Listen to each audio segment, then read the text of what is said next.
Kenneth Okonkwo afraid of mentioning the name of the Prime Minister of the BLGIE, His Excellency Ekpa, as he once again disgraced himself in the public with his one Nigeria idiocy. Here the news in details.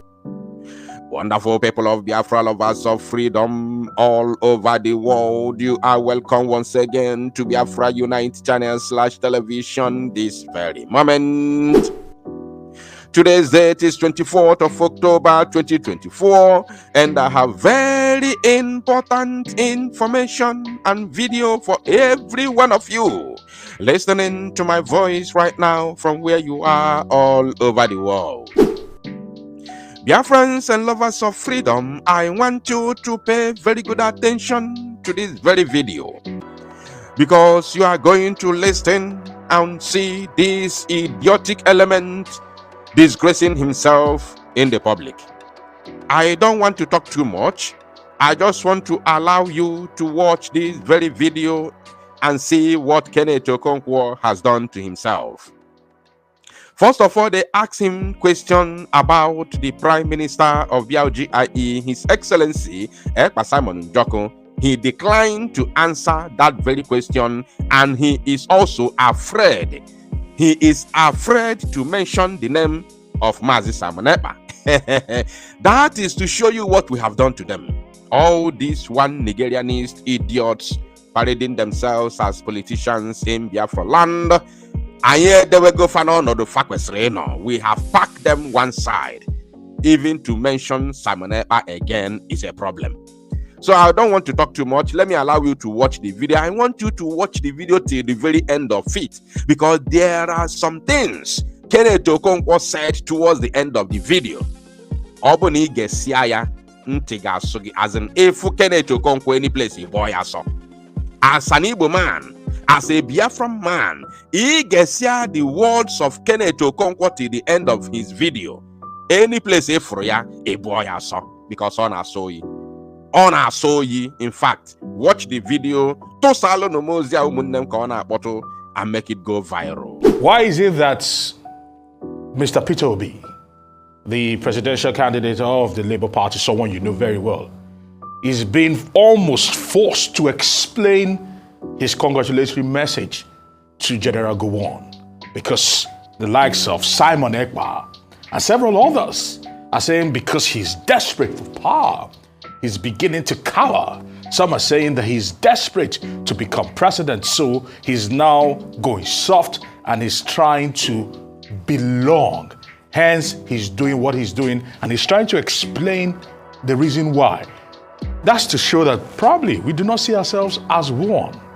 Well, let me say that all the protests, all the agitations you're seeing Nigerian over, like I said, they are results of manifestation of marginalization, manifestation of injustice, manifestation of poverty. And it is everywhere in Nigeria. You just have the Yoruba nation agitators who submitted letter to the Prime Minister of Britain that they want a separate country. You can see that Boko Haram route. What I want to find out from you is why is Mr. Obi's statement of congratulations to General Gowon hitting up the polity is the big question, if we see ourselves as one Nigeria? Well, you should be prepared to ask Obi that when you see him. Let me tell you something. I believe in unity of Nigeria. Nigerians must rise in the interest of a united Nigeria, for the sake of the black man, for the sake of Africa, and for the sake of all of us, knowing that our diversity is our strength, knowing that united we stand, knowing that we will achieve economy of scale if we are together. Let me give you an example. If this country is divided into 6, what it means is that each of those 6 must have their own army, air force, navy, police, differently. Meaning it will cost us 6 times to govern Nigeria what is costing us now once. Do you think the British, they are not wise when they amalgamated the South and the North? They did not tell us that the reason is so that they will achieve lesser cost of governance. And it has nothing to do with trying to make us to live together. We should take advantage of that. Take advantage of economy of scale. Take advantage that when we live together under rule of law, there is no challenge we will not overcome. We are building a more progressive and perfect union as we go on. It is a process. It's not an incident. Building a more perfect union. Even United States, they are still progressing in building their union. So whatever challenges we have, every Nigerian should know that it's surmountable and should not always be thinking about dividing Nigeria and separating Nigeria. We are a united nation, indissoluble and indissolvable under God. And we should move on in that capacity.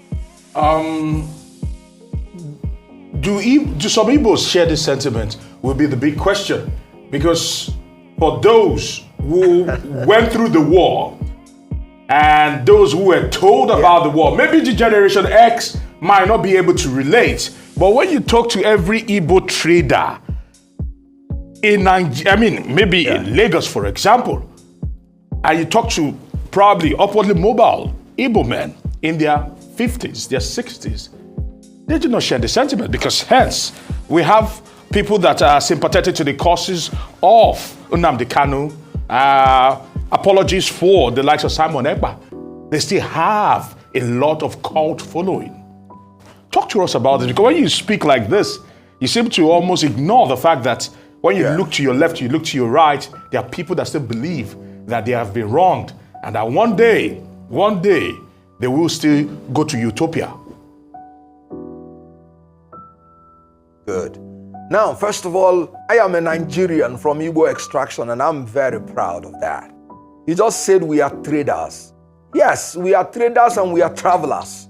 And so always there will have to be a preference between, for a larger space for anybody who by nature and nurture is a traveler and is a trader. And so in our enlightened interest, I know it as a fact that we will prefer a larger space because our nature demands that. Our nurture demands that. In Igbo land, there is a proverb. And again, in Igbo land, there is a proverb that and again, so these are the things that will make an Igbo man to travel out of his comfort zone, no matter how comfortable he is. And having that nature, I am telling you, Dr. Nnamdi Azikiwe preferred a united Nigeria. Ojukwu preferred a united Nigeria. Kenneth Okonkwo preferred a united Nigeria. Because I know, as a matter of fact, that as a trader and as a traveler, by nature, it will be better for us as Ndi Igbo. Ndi Igbo are agents of development, and they go about carrying development to anywhere they go to. I recall what Buba Mawa said when we were in a presidential campaign. Buba Mawa stood on a pulpit and said the only true Nigerians who believe in Nigeria, they are Ndi Igbo, because everywhere you will see them. And when you see them, they build their homes there and they live there and develop there. It was quite unfortunate that before 1966, our quest for developing anywhere we stay was manipulated and misconstrued to be a quest for domination. I am happy it's no longer in the minds of Nigerians to think in that pattern and in that formula. Because I remember one old man from Kanu. He said during the June 12th, when the Igbos left north, he couldn't find a part, I think Yakasai, he couldn't find one spare part he needed to repair his car. And he said, let's face it, we need each other. In this country, we need each other, especially in the Igbo, who are the agents of development. I told you before that what is threatening our unity now is the incompetence and corruption. What is happening in Lagos? Why are Igbos feeling uncomfortable? Because there are some people like Bayo Nonuga who will tell you Igbos are aliens in Lagos. Can you imagine? Aliens in Yoruba land. Somebody being an alien in his own country. Is that not the incompetence and corruption I'm talking about? Abuse of public power for private gain. If you cannot convince the Yorubas to vote for you when you are a Yoruba man, you have failed. If you need to vilify another ethnic group, These are the things that are bringing about the sentiments of marginalization and the instigation of people saying, let us have our own home if you cannot guarantee our safety in the general Nigerian country.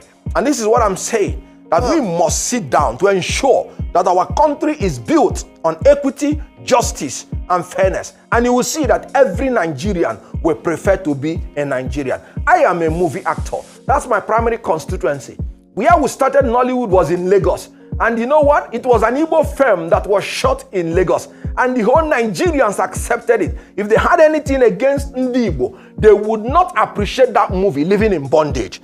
And that's actually remade my mind that, look, nobody is interested in marginalizing anybody. Spirit of excellence cannot be rejected, no matter where it comes from and from whoever it comes from. Well, so we must learn to be excellent in this country, excellent in leadership, excellent in whatever we do, so that we will be acceptable by everybody we are living with.